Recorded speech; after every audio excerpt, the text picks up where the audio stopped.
Where do I see myself in the future? Well, I don't know. That's kind of why I decided to do this project in the first place. It stems from a desire to want to know what I want to do professionally. I've always known from an early age that I wanted to go into entertainment and media. As I got older, this interest only strengthened. And just this past October, when I went to go work at Common Sense Media as an advisory council member, that's when the interest really sparked and caught fire. And then there's so much I love about this industry. I've always been a creative person, so this is an opportunity to utilize those creative skills in something a little bit more relevant to more people beyond just poems and stories that I write on my own. And particularly the medium of film has gotten me really interested. And I don't mean movies specifically, I'm just talking film in general. So that's TV, online content creation, movies, documentaries, independent projects, etc. And so when I was working at Common Sense Media, I sort of started to develop an interest in media in particular. I thought, you know what? I've got all these amazing people that I'm meeting. I might as well talk to these people about what they do, what inspires them, how they got to be doing what they do, in hopes that it would shed light for me on what I specifically want to pursue professionally. Do I want to be a director, producer, work behind the scenes? Do I want to be an actor? Do I want to be a video editor? When I was working at Common Sense Media, I met this amazing guy named Jeffrey Knudsen. And this is when I started thinking, you know what, this is a great place to start talking to these professionals, because I had interned at different places over the years and I'd gotten to feel what the atmosphere was like, but I never got to really sit down and talk to someone face to face about my ambitions and also very specifically about what they did. So I talked to Jeffrey Knudsen. Jeffrey Knudsen is a video producer for Common Sense Media. He works a lot in their digital citizenship curriculum for grades K through 12.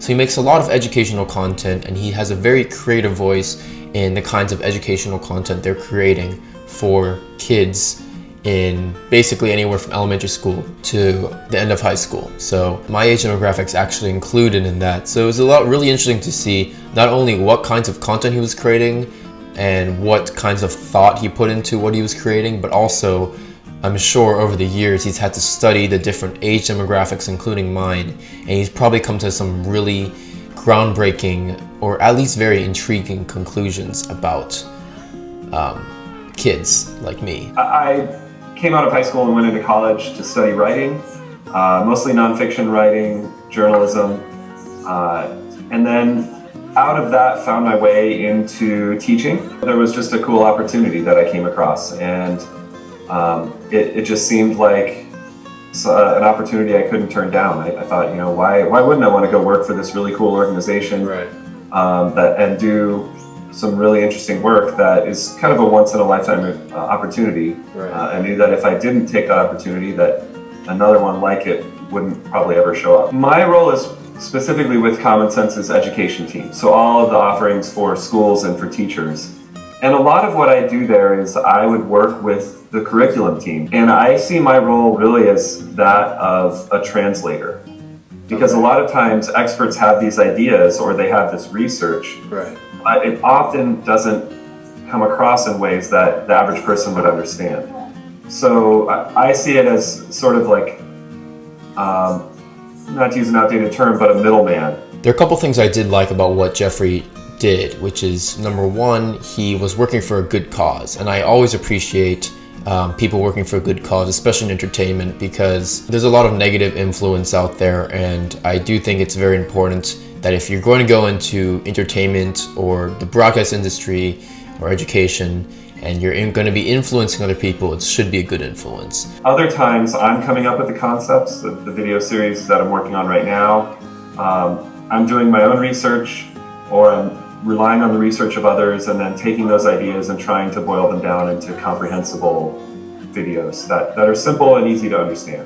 And the goal is to help somebody understand something, whether you're teaching them or just sharing some information, whatever it is. It's really important to understand who those people are. Who are you targeting with your video? And what are the things they know already? What do they not know? What do they need to know? What are their sensibilities?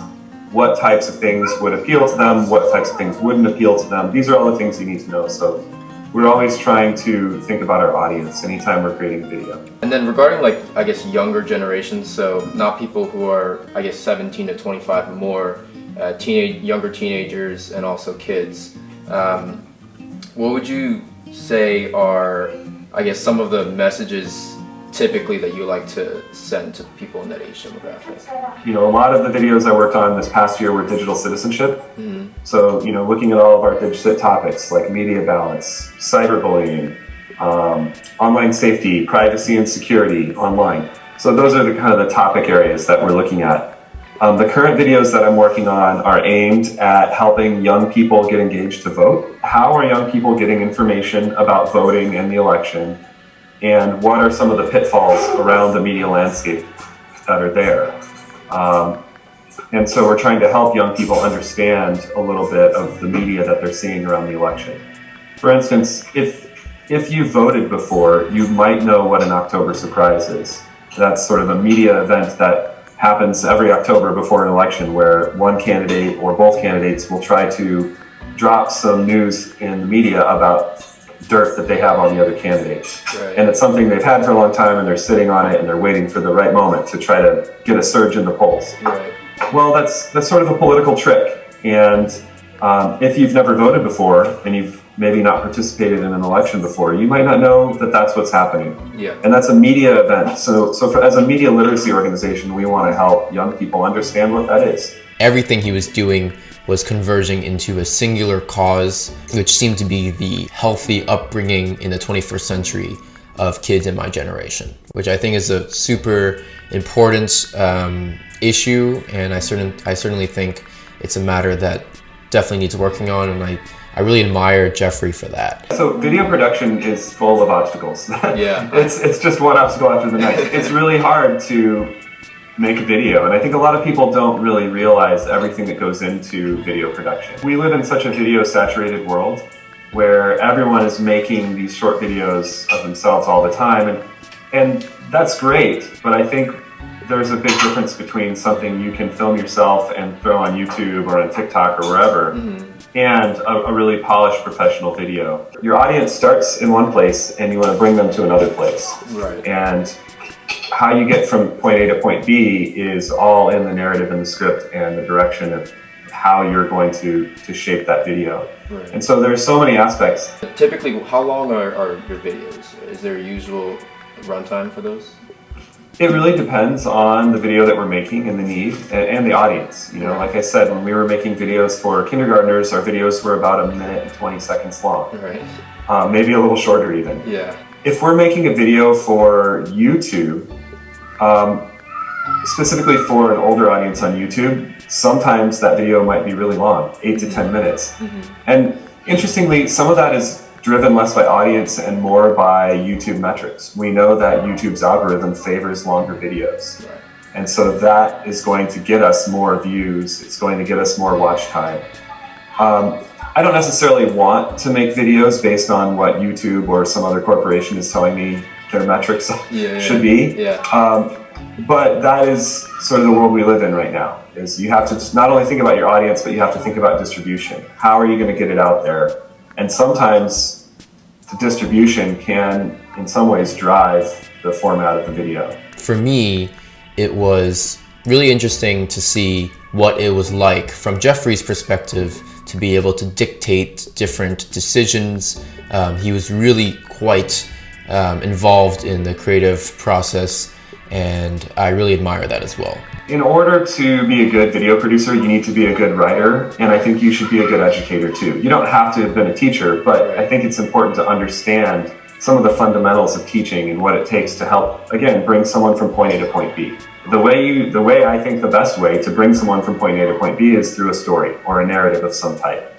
And so that's where the writing skills come in, and you've got to understand how to write well, how to write convincingly, succinctly, and how to really be compelling and entertaining in a way. Something interesting you said at the beginning was that when you were a kid, this industry didn't even really exist, and like your job, what you currently do, wasn't even an idea back then. And I'm wondering how you having worked in this industry for a number of years, how you feel, I guess, like public perception of the industry and what you do specifically has changed since it became an industry. Yeah, well, video production did exist for sure, just not in the same form that it does today. Right. I think the biggest shift is that everyone has a video camera in their pocket and editing software. Yeah. And a distribution platform right in your pocket in your phone. Now, a couple things that did come to my mind after and during the interview was that although education is certainly a big part of what I want to explore, I like that it's distributed through the medium of film. On the other hand, I also want to explore entertainment. Entertainment for me is something that offers a lot more creative decision making than traditional education. And of course, Jeffrey had a lot of creativity. A lot of creative freedom in his work, but it's just not quite the same as entertainment. Plus, entertainment generally tends to be more popular, you get more viewership, and the audience isn't so strict. You can create entertainment for basically an age demographic from when you're born to when you die. So it's basically a lot more freedom in choosing the kind of content you want to create. There's often also, there are other productions that are kind of creating content that is not a real representation of real life in a way that isn't just for fun or entertainment or the magic of it, but really maybe to try to fool people. And so I think the authenticity that comes through on YouTube is important. Again, people can use that authenticity as a tool to maybe seem authentic when they're actually saying something that is not authentic or true. And so I think that's another sort of layer to this that we have to be aware of now. I'm curious for kids my age, like high schoolers, maybe even some of the older grades in middle school. What are some of the areas of focus that the digital citizenship curriculum really targets? Yeah, we have 6 areas of focus. The first one is going to be media balance. Okay. And well-being. And so that's kind of about, thinking about how we use media, how it affects our health, both our physical health and our mental health. We've got another one that's called cyberbullying, digital drama, and hate speech. And that one kind of, the name there kind of tells you everything you need to know. And then finally, just in light of everything that's going on now with COVID-19, just sort of shutting everyone inside and forcing us to all, improvise and figure out how we're going to continue doing what we do remotely. How has that affected what you do, and what changes have you had to make? Yeah, I mean, in some ways it's changed everything for everyone. It's changed the world in ways for everyone, and in so many ways. It's really hard to encapsulate. For me personally, I'm lucky in that Common Sense is an organization that's been using Zoom on a daily basis for many years. Yeah. So the idea of getting on a Zoom meeting to me is just like any other day at work. Yeah. So that doesn't really change a whole lot. What is different is that my kids are here, as you saw, and they jump in, and they're gonna, most days when I'm on a Zoom call, my kids are gonna be at school. Right. It's definitely changed things for us in that we've had to change our strategy. I did have a plan to go out and interview a bunch of young people in person. That's no longer happening, and the types of interviews that they were going to be just wouldn't work well on a Zoom recorded interview, so we had to kind of scrap that plan, and we're re-concepting those videos now to be something different. I thought it was super enlightening, and I just wanted to do more interviews. So I decided next to speak to a man who actually worked in entertainment, because I figured, education is very important, but I think the biggest takeaway for me of basically what I felt, the kind of information I felt I didn't get from my talk with Jeffrey was how it feels to work in entertainment. So I moved on to John Kossler. Now, John Kossler was the former vice president of ESPN of broadcasting, and he also worked at CBS Sports as a manager there, and Sports Illustrated. So he's been in sports, which is a huge aspect of the entertainment industry. There are a couple things that I really appreciated about John Kossler. For starters, his work, which was the intersection between sports media and technology really appealed to me. I've never been so much into sports. Even as a pretty serious competitive fencer, I've never really been so much into sports. However, regardless of the fact that it was sports, I really admired the fact that he took an entertainment aspect and combined it with tech. I really admired that. Plus, ESPN was a huge conglomerate. It's one of those companies that everybody knows about, at least in the United States. And I felt like it was really cool to talk to someone who worked at a big company like this. So now John has his own practice called Kossler Media, and Kossler Media was also interesting. I've really wanted to, for many years, develop my own practice to figure out ways where I can be situated at the creative helm and when I get to make some of the major decisions. John definitely had a different position than Jeffrey in many ways. As a kid during the 70s, I daydreamed about a service that could combine TV broadcasts of global sporting events with video highlights, written coverage, photography, and on-demand live scores. That's literally what I would think about. Mm-hmm. I watched sports compulsively. I read and reread Sports Illustrated cover to cover. My closet was filled with old Sports Illustrated magazines. Sports Illustrated was the Bible for me growing up. Wow. As a kid in New York City in the 70s, live sporting events were like color in a black and white world. As a matter of fact, our TV set was black and white until the mid-70s when I got a color TV set. Right. After I graduated from Stanford University, I went to work in programming, that's TV programming, at CBS Sports. And then I ran broadcasting at the NBA during the Dream Team era. I got to work at Sports Illustrated, which was a lifelong dream. However, our assignment there, which was to create TV programming at SI, did not work out so well for me. From there, however, I went to ESPN, where I worked for over 20 years. At ESPN, I became an internet pioneer.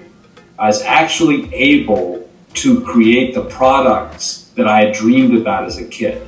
Wow. One of the career lessons that I share is that the work that I am most well known for in my industry, it didn't exist when I was growing up. Right. It didn't exist when I was in college. It didn't exist halfway through my career. Right. So when I talk to kids who are starting out now, and certainly today's college generation moving into the work world, you're entering into a world that is moving much faster and will change much more quickly. So that's my story of how I got to where I got to. Most of my experience was working in bigger companies, and so I learned how to navigate around bigger companies, how to get stuff done, how to create alliances, how to avoid all the sort of political squabbles that come into the mix in bigger companies. And I was also able to see a progression of technology. When I started at NBC Sports and CBS Sports, ESPN was just beginning. So I really saw the growth of cable TV. Mm-hmm. When I moved over to Sports Illustrated, print publications were still significant and profitable, and also served as the head of ESPN the magazine for 5 years. But print is now gone. It was all displaced by the internet. So working at ESPN.com, I got to see the procession from walled garden services like AOL to preeminent desktop experiences when we were one, to the move to mobile, and then the development of platforms and social media networks, which has transformed things again. So some of my thoughts on Kossler Media. Kossler Media basically consults tech startups that work in sports. So for example, there's this one startup that had an algorithm, a unique algorithm that can figure out what parts of, I think, basketball games are most worthy of being replayed. Kossler Media invests in those companies and consults with them, gives them advice, sort of serves as a mentor. I'm always somebody who is looking forward. I'm kind of an idiot savant about that sort of intersection I talk about. So I can see developments 2 years ahead, particularly passionate about how technology can enable sports and media. So I know what the needs are, and I admire the entrepreneurs who are willing to risk it all, endure all the pain to deliver new products and services. And whether it's artificial intelligence, augmented reality, even blockchain technology. There's so much in the pipeline, so much to be done. So I enjoy sort of playing that role, trying to sit in the middle of, understanding who's doing what, who needs what, and how you connect people and projects and companies together. My new occupation enables me to spend much more time with him and the older kids, and that's precious to me. Right. The challenge of working independently is that you have no guarantees, you have no benefits, no support staff. That all has to be figured out. So I combine traditional sports consulting with advisory and investment work with a portfolio of companies that I created with late David Stern, which we call micromanagement ventures. Could you explain a little bit more about that? Because I was looking a little bit at your website on the micromanagement ventures with David Stern, and I didn't quite understand that completely. So when David Stern retired as NBA commissioner 6 years ago, he became a venture capitalist and an advisor to small sports tech startups. And all of a sudden, out of nowhere, he started calling me left and right at ESPN. And he did that because he had invested in a bunch of these little companies, and he wanted to get meetings for these little companies at ESPN. He wanted to have background. He wanted my feedback. Founders and CEOs that he would send to me were impressive, they're energetic, they're diverse, and I love spending time with them. When I left ESPN, one of the first people I heard from was David, and he invited me to start doing projects together with him, and that led to the creation of Micromanagement Ventures, which today is a portfolio of 15 sports tech startups that ranges from media to player health to sports betting. It's not a fund. This was David and my money, primarily David's money, and it was invested, and we served as advisors to these companies, and we were probably the best advisors one could get in sports because we were really motivated and connected and empathetic to the founders and CEOs. Yeah. Sadly, David suffered a cerebral hemorrhage on December 12, 2019, and he passed away on New Year's Day 2020. It's been a rough year so far, 2020. Yeah. After David passed away, which was just shattering for the little companies, I told them that I was staying in, and I continued to work to support them and advise them. And many, are impressive companies continuing to make a lot of progress and are going to be big successes. The one thing is that I've never been so interested in the technicalities of technology. I've always been interested in consumer technology as a whole, being able to look at the market from a really drawn back perspective and being able to see trends, being able to see where the market is shifting to what new technologies. I did get into some technical specifications occasionally, but mostly I enjoyed seeing how different companies marketed their products, not so much how they worked. When you invest in startups, you have to go on the assumption that they're going to fail. As we got started in this process, I called all the companies and I said, you have to, if you have your nuclear winter plan, you have to dust it off because you have to assume that the money you have is the only money you're going to get. Yeah. So that changes how you operate. We're in an unprecedented bad situation at the moment, but we will come out of it. But I'm bullish long term in terms of innovation and entrepreneurs, and we haven't had any exits yet, and I can't predict exactly how this will go. I'm optimistic about the performance of these companies and the ability to also do this as a living. I just want to say, it's equally as intriguing to me to hear about these amazing startups that are combining sports and technology well. Totally. Yeah, it just comes to show how many good ideas people have, and I guess that's part of the what's so good about app developers and anybody who can just create a startup based on an idea that they had. Because it just opens the door for so many possibilities that one might not. Yeah, I was going to say too. There tend to be a couple of types of entrepreneurs. I'm most interested in an entrepreneur who's trying to fix a personal problem or issue. Yeah. As opposed to someone who says, "Okay, I see arbitrage opportunity because something isn't there, so I can help solve a problem." Right. In general.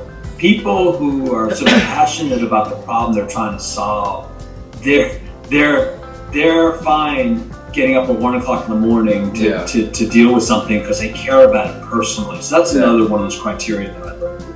I vividly remember when I started running ESPN.com in 2003, we had 300,000 paid fantasy sports users. And the people running it at the time were proud of our 5% growth every year. We had the best audience, et cetera, et cetera. And then I remember a buyer for General Motors came in to see me and told me that they were canceling their sponsorship of ESPN Fantasy. Instead, they're going to go to Yahoo. Okay. And I said, why would you do that? And he said, well, you guys have 300,000 users. They have 3 million. And I said, but we have the best 300,000. They're so avid. Right. And the guy looks at me and says, John, they have 3 million. And so that was an education for me about scale. Today, I think ESPN, between fantasy football, baseball, the Tournament Challenge, probably about 20 million fantasy players. So that's become a huge development. Yeah. The thing I was going to say, Stephen, is most important, as miserable as this moment is right now, you have time to do things like this, to get better, to accelerate yourself. Right. And one of the lessons I learned in my career is that when things are great, people tend to get complacent and lazy, and you often have like the seeds of your own professional, I'm not saying personal, but your own professional demise, right, because people get fat and happy. When things are bad and when they're terrible, you actually have the opportunity to make changes, to think about things that can really set you up well. Entertainment was something that I was super passionate about, and that I should probably talk to more people who worked in entertainment. So I moved on to another man, this time a television producer named John Kim. And John Kim didn't work in sports, he actually worked in documentaries. So it's interesting to talk to someone as I was making my own documentary. He became showrunner of the amazingly successful television true crime show, The First 48. It always rips my heart out anytime we go tell anybody that their loved one is gone. I want to do things right. Once you get one break, dominoes just start falling down. You don't do it for the money. You do it because you want to help. He was a little bit different in the sense that he didn't start out wanting to do anything in this industry. I am right now a showrunner and a creator of many documentary programs. A lot of it is on true crime, but it's really on what I call the justice system. Okay, so when I graduated from high school, I didn't know exactly what I wanted to do. I was thinking perhaps suggestions to my parents that maybe I would go to law school. So I went to Johns Hopkins. I majored in political science.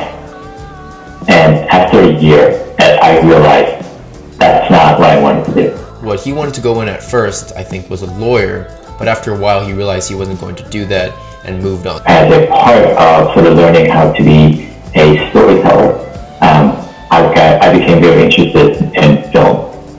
So like everybody else, we all love movies. We all think that we could make movies. But what really hooked me was really looking at film not just as a form of entertainment, but as a story with its own artistry.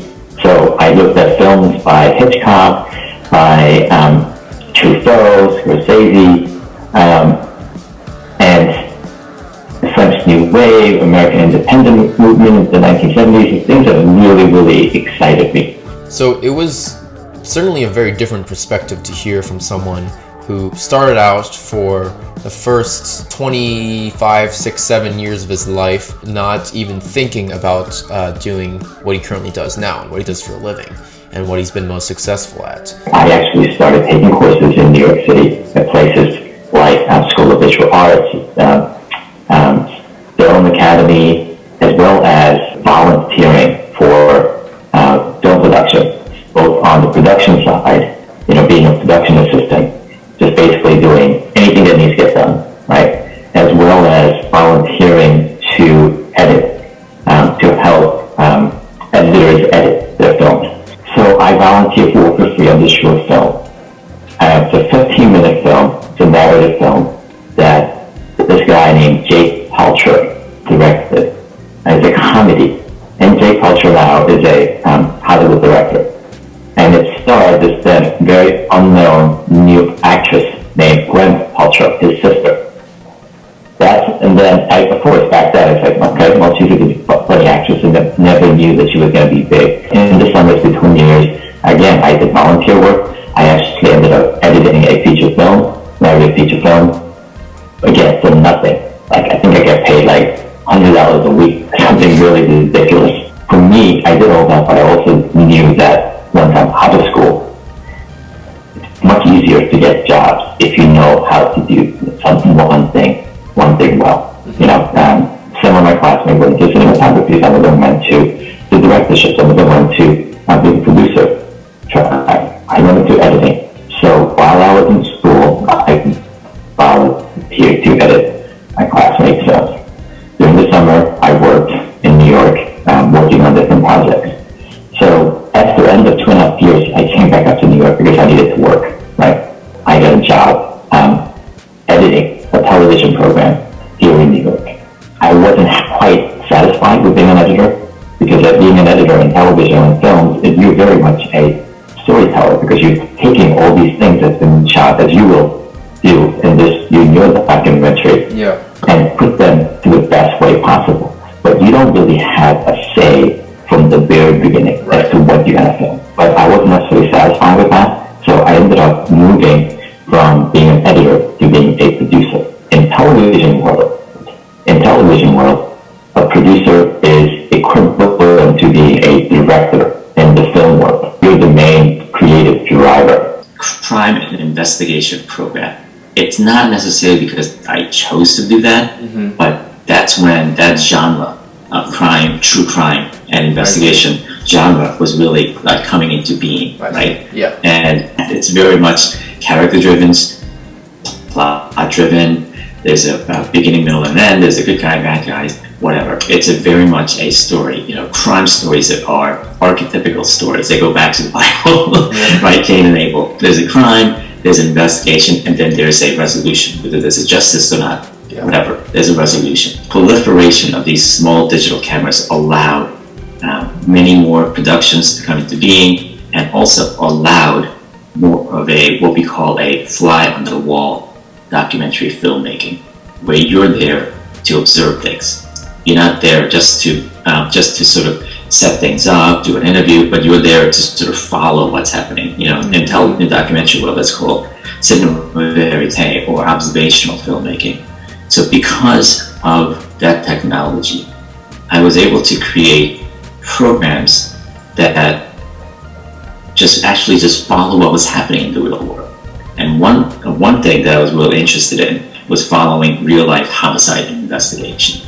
So starting about 2001, I went down to Miami and I filmed with the Miami Homicide Unit for about 4 or 6 weeks. Oh, okay. Fascinating, because you're there from the very beginning. Right. You're called out to crime scenes, just as detectives are called out to the crime scenes. Right, so you're filming everything from the very beginning, and in some cases you're filming it to the time of the arrest, when the suspect confesses in the interrogation room, and they're being let out in handcuffs.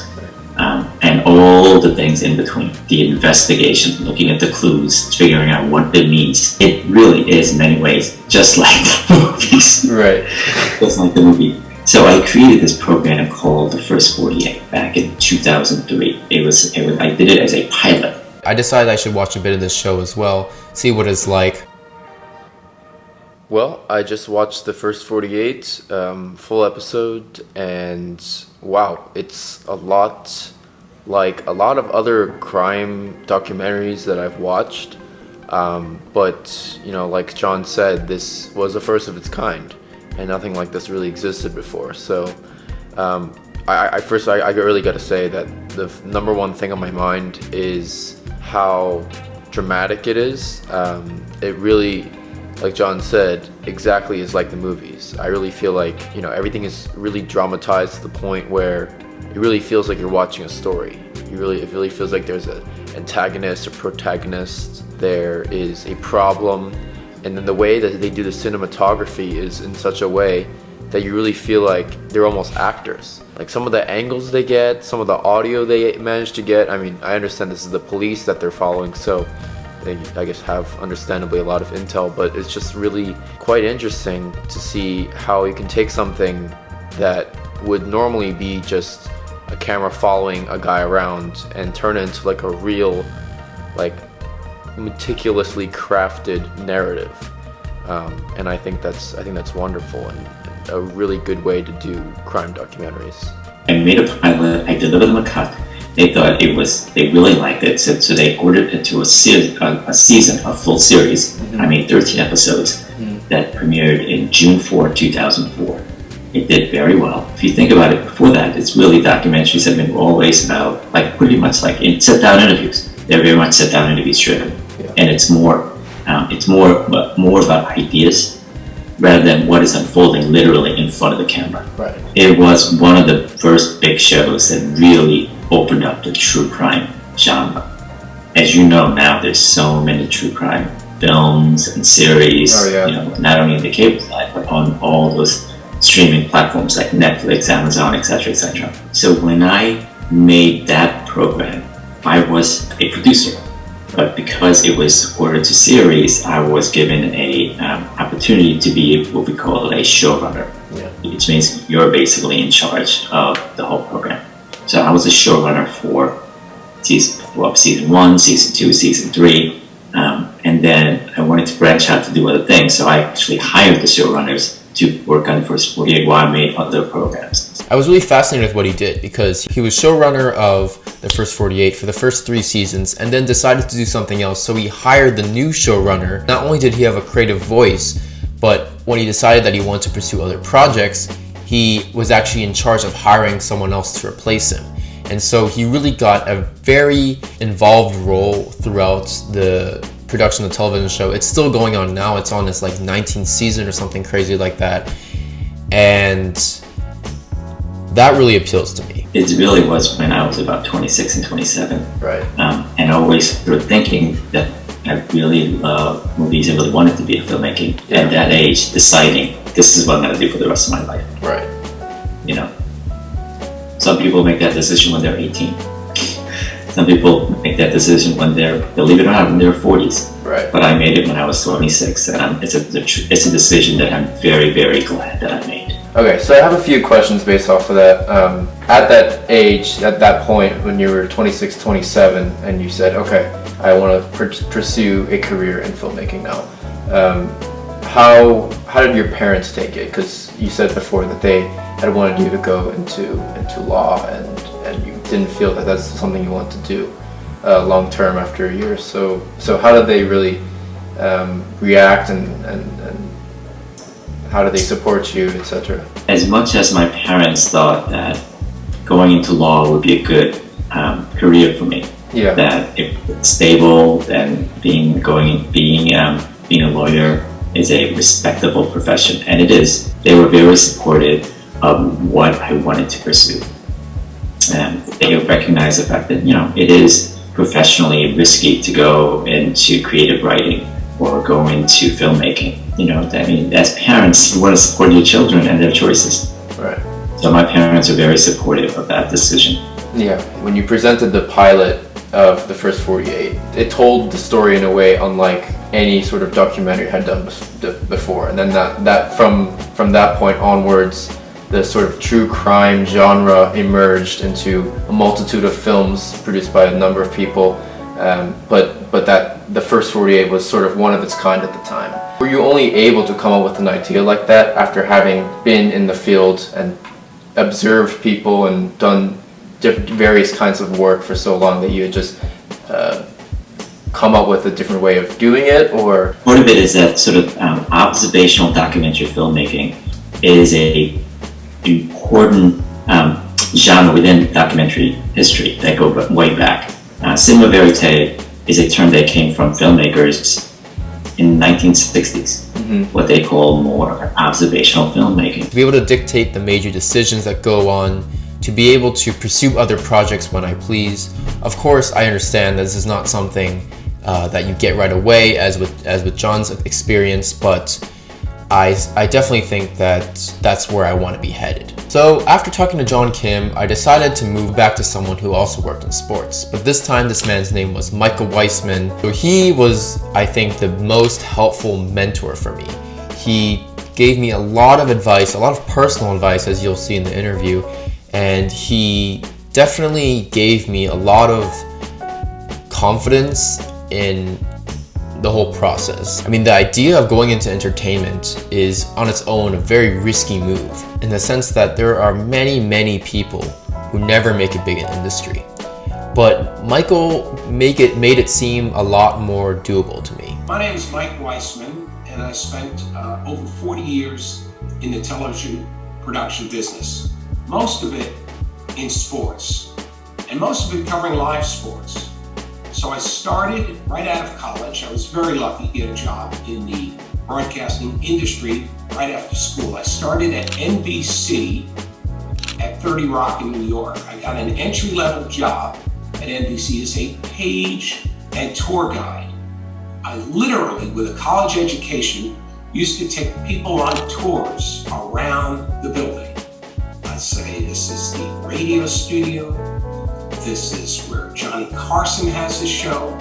This is where we take this show. And I'd take them behind the scenes. And it was great fun, but I wasn't so thrilled that with a college education, I was basically showing people to their seats in a studio audience. As a page, we would get access to those job postings. So we would know first. Anybody that worked at NBC would see what jobs were available at NBC before the public did. Mm-hmm. And after about a year, I got frustrated and said, I'm going to quit. I'm going to get a job. I'm going to go back to school and become a school teacher. And right about the time I was ready to quit, a job posting came up at NBC Sports for a production assistant.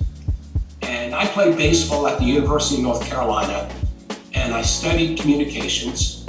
And so I thought I had a chance.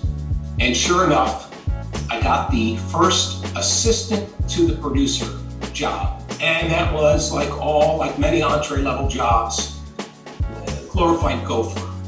And I would help the producers in any way I could. But the fun part of the job was that I got to travel. As a 22-year-old, I got to go on weekends, primarily weekends, to Major League Baseball games, to NFL games. I got to go to Wimbledon. I got to go to Orange Bowls, Rose Bowls, championship fights.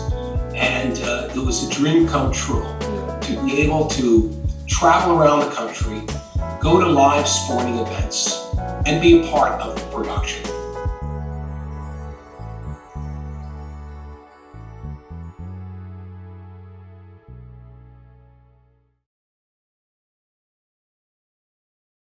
Said there were rats that were scurrying about. So Lou used to joke, there was a rat standing right next to me, and I had one eye on the rat and one eye on Fisk.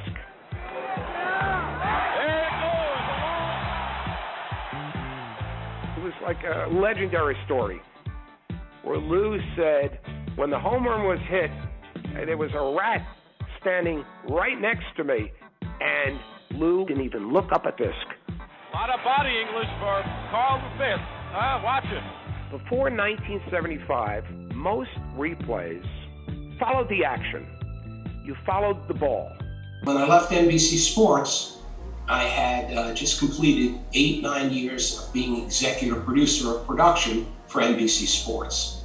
And that was a very exciting time. And that was the beginning of my career. We can talk more about some other moves after that, but the first 18 years of my life were spent in business at NBC Sports. Did you always know from an early age, like even before college, that, I'm guessing that you were interested in sports, but were you interested in the broadcast industry and communications? I was always interested in television and the television business. My dad passed away my second year in college when I was a teenager. But he was a publicist at ABC Network. And so I grew up hearing stories about what went on behind the scenes of entertainment programs and news programs And so I thought it was very exciting. So I think like so many young people, you at least get exposed to what your parents do. You get to learn about their careers. And so I did benefit by knowing at an early age that television would be an exciting career. And so, although I didn't get into the publicity end of it the way my dad did, I got involved in production. But I was interested in production, and I was interested in television. And that's why when I went to college, I majored in communications, and that helped prepare me to get the job when I did at NBC Sports. He made the whole process of sort of the ascendance from, he started out as a tour guide of NBC Sports and eventually became an executive producer. And then he was also allowed to travel across the whole world to do different segments. He also did the 1988 coverage of the Summer Olympics. Michael was someone who got the opportunity to travel around the entire world. And especially for me, as someone who has traveled the world for fencing tournaments, it's something that is so important to me to be able to utilize my international skills. And this is a perfect way, I think, to do it. It's this perfect intersection between travel, media, broadcasting, entertainment, and also being at the creative helm. I keep stressing that, but it's honestly something that I realized throughout all these interviews that was super important to me. Yeah, so I would love to hear more about further along the road, what you did after NBC Sports. As I said, I spent 18 years at NBC Sports. The last position I had was executive producer of NBC Sports, which was great because that meant I was the boss. Every production, I was the boss. I had the producers and directors and talent reporting to me. And it was very heady stuff because at the time, I worked with some of the great broadcasters in the industry. People like Bob Costas and Vin Scully and Marv Albert and Dick Enberg, just to name a few. And I got to work with them on a weekly basis. And I could decide pretty much as the executive producer, the flow, the direction of any telecast. So I would be able to call a producer and say, hey, on this telecast, why don't we open the show with a shot of the starting picture, and let's also include that with an interview with the manager, and let's then, and so it was very creative. I could imagine doing anything I want. So my friends, when I began to get a lot of attention as the executives of NBC Sports, my friends would tease me and be shocked, and they'd say to me, are you the same Mike Weissman that was getting C's and B minuses that sat behind me in math class? Now I'm reading that you're a broadcasting genius. Are you the same guy? Wow. The great thing about working in the television field is that if you're curious and if you're hardworking and you're prepared, you could really get an opportunity to grow and to learn the skills in the television production business. You don't have to, a lot of businesses where you want to be an A student to be on the dean's list in law and medical fields, that's certainly the case. But in my case, I was an above average student, but I think by hard work and curiosity and also being able to get along with people, I rose to the top of NBC Sports, and that really was the high point for my career. At one point, there was a management change at NBC Sports, and I was let go. And so I was devastated because this happened very suddenly. And fortunately, after I was fired, I had all kinds of job opportunities, primarily in sports. But instead of staying in sports, since I had done everything at that point, I had produced World Series, Super Bowls, Olympics, championship fights, Wimbledon's, horse races, everything. When I was getting all these job offers, I decided to change the direction that I was in, take on a different challenge. And I accepted a job in Los Angeles to be executive producer of CBS Late Night. It's 11:30 at night. They had a nightly hour show, a variety show, a talk show. We knew we'd commit to at least 2 years, and we ended up staying in Los Angeles for 14 years, starting in entertainment with CBS, and then eventually I went back to sports to be the lead baseball producer for Fox Sports. And we stayed in Los Angeles for 14 years, and when our kids were out of the house and got through college, we came back to New York, and I continued my career. For my wife, it was a much harder move to make a move where she knew nobody. I would go off to work first thing in the morning, and she had to adjust to that LA life and get the kids at school, and a very big adjustment. Most of my career has been spent in live television. Live television is very much different from scripted television in that with scripted, obviously, the words are written and you have time to edit and plan and go over things, much like, and live is obviously making instantaneous decisions. The thing about covering live sports or covering anything live is obviously you never know what to expect, and you have to be prepared for any eventuality.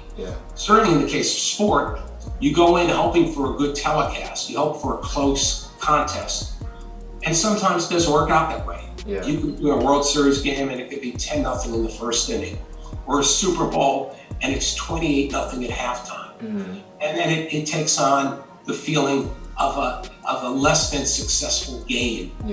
And you get frustrated that it's boring and that people are turning it off. And so, or in a live entertainment show where there's an interview being done, and if the interview isn't going well, you really can't control it that much. If the person being interviewed is being uncooperative or he's not being clever or entertaining. So when you're working live, you can't go back and erase something. So anytime you're involved with a live telecast, there's the risk. There's also a terrific risk of something going wrong, equipment failing, something happening on the field that you don't anticipate, and so every live telecast you go into with a bit of apprehension and anxiety, because all you know is that you're going to be there at 1 o'clock or whatever time the event is beginning, and it's going to start, and after that, who knows what will happen. And you have to react. That's the fun of it. You don't know if a player's going to get injured and be on the field for half hour. And where do you go? What do you do? You have to have some tape standing by. Do you go to commercial? And then when you're in commercial, something happens and you miss it. So you have to tape while you're away. That's the excitement. And that's why the experience and the years in the control room, the years of just being involved in every type of situation prepares you for that when something happens, you can handle it. So having worked in this industry for over 40 years, what have you liked working in it? And I mean, you sort of answered this question already, but I guess very generally speaking, what do you like about working in entertainment and media? There's an excitement every day. I don't think I was the kind of personality that I can go into an office every day and sit in the cubbyhole and look at a computer screen. The great thing about covering sports in particular, I was on the road. I went to some of the great places in the world. We went to Paris for the French Open. We went to London for Wimbledon. I went to Korea for the Olympics. I went to China for the Olympics. We would go to LA for the Rose Bowl and New Orleans for the Super Bowl. So I traveled the world. I went to South Africa for a championship fight. And literally traveled the world and got to meet people from all over. They were going to be watching in Maine and in Hawaii, and they were going to be watching in a hospital in Chicago and in the pub in Florida, all over. You knew that the entire country, indeed much of the world, would be watching the Super Bowl. I opened up one Super Bowl by saying, we truly are a united nation at this time, because there's no other time that was comparable to the Super Bowl kickoff when the entire country was doing the same thing. New Year's Eve, for example, happens at different times depending on your time zone. Christmas, not everybody celebrates. The Super Bowl had become an American, had become a national holiday, and just the idea when you're sitting in your seat and you know you grew up in Queens, New York, and you knew that you were very much an average student, very much just one of the guys, and now you were in charge of the telecast that was going to get a higher rating and more people were watching than the Academy Awards. Wow. But that were watching in any primetime show or any news show or the biggest. This was it. This was the biggest audience. 100, and everything that you did from that moment on when the telecast began until the end, you were going to be reviewed by hundreds of writers. You were going to be reviewed by hundreds of broadcasters, and much less the entire country would have an opinion about what you were doing during those next few hours. Yeah, that's a lot. I mean, the age I am at right now is very much dictated by academic success. Like a lot of people put a lot of value at my age, the grades you're getting, and the best college you can go to, and the best job you can get out of college. So hearing something like that really solidifies, I guess, my desire to go in this industry, and also I guess confidence that even if I'm not getting the best grades, which sometimes I don't, or not succeeding in an academic setting the way I want to, that says nothing about where you're going to go. No, it's important to get along with people. I emphasize that to my kids. Mm-hmm. It's important to be able to get along with people, to be able to lead people, to be able to listen, to be able to take advice and to give advice. But everybody wants to work with somebody that they respect and somebody that treats them well.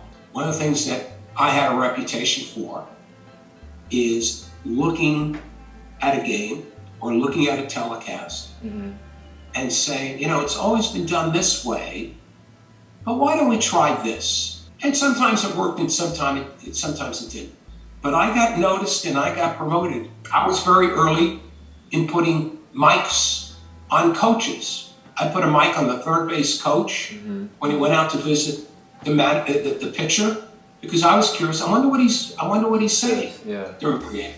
And again, most people now would say, well, that's obvious. Yeah. But at the time it wasn't done. I put a kid up in the booth of a Major League Baseball game, a little 9, 10-year-old boy, because I said, I wonder what he is thinking watching this game. So curiosity and ability, a willingness to try things, to take chances, I think is also important. So it's not just grades, it's not just report cards, it's not just your academic accomplishments. There are so many other factors that go into, at least in the television production field, to make yourself a success or not. So it also occurred to me that while talking to people face-to-face was probably the best way to go about figuring out what I wanted to do professionally, other mediums were certainly available to me as well. For example, podcasts and books. So I started, especially during this whole pandemic, I started to read up a lot about media entrepreneurship and entertainment industry and the whole Hollywood curse of the majority of people who go into industry not being able to succeed the way they want to be, trying to understand what exactly makes someone tick, what exactly makes someone successful in this industry.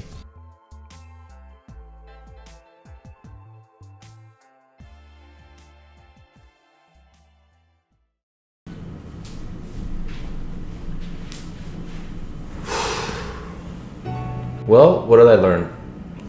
Well, for one thing, I didn't really talk to many people in digital spaces. I talked to Jeffrey Knudsen, but he worked in education, so I didn't really get the full picture of what that sort of landscape is like. I also learned that I like to be at the creative helm of projects. I really like to be someone who's making the most important creative decisions, and I like to be in control. And unless I'm going to give that up, that probably X's out television and movies. Movies definitely, I've never really wanted to work in Hollywood, but I would say that this sort of confirms it for me. And television, definitely I don't really see myself working in, because you've got executive producers and people who are funding the project who might have a lot of creative control, especially if you're working on a project that's based on another story. So you don't really have much freedom with that. So there are only a couple options left. There's like independent documentaries, films. There's also, you can start your own video production company. And those both sound like viable options to look at, in addition to the digital platforms. I've said it once and I'll say it again. I think digital platforms are the future of entertainment. Everything is moving onto online streaming platforms, and I don't want to get left behind. I want to go where the viewers are headed. So I definitely have to explore digital platforms more. But one thing I was going to say is that it's impossible to find the perfect job. Sure, I'm going to find elements of it I like, and I'm glad I've narrowed down on the industry that I am passionate about. It's very important. But at the end of the day, you're never going to find a job that fits everything you're looking for. All these people have got, quips about what they do, have got issues with the industry. And while the entertainment industry might look very fun and fascinating on the surface, there's a lot of hard work and suffering and hardship going on in the background. So I never forget that. There are times where I may talk to experts separate from the video, and I may not film that conversation just to get the information. And then we may make an animated video, or we may make a video that doesn't have interviews with people. It's just sort of an informational video. The development of platforms and social media networks, which has transformed things again. So pretty constant exposure to interesting people and to changes. And as I mentioned before, change is only accelerating. So another sort of lesson for careers is you just have to get comfortable with change and with ability to adapt. It was getting into worlds that we just don't have access to. Right. People don't have access to, and I think that is a really, really important part of any sort of documentary filmmaking. You are telling your story through access that no one else has. I worked with one director who was so intense during the telecast, and his elbows would be digging into the console in front of him, that his elbows would be bloody, and he would get a stiff neck from just looking up at all the monitor contrast now. So he would go into a telecast like an athlete. He'd come in with elbow pads and a neck brace, and he'd loosen up his pants. It was physical. Wow. It was physical during the telecast. Whenever I do find the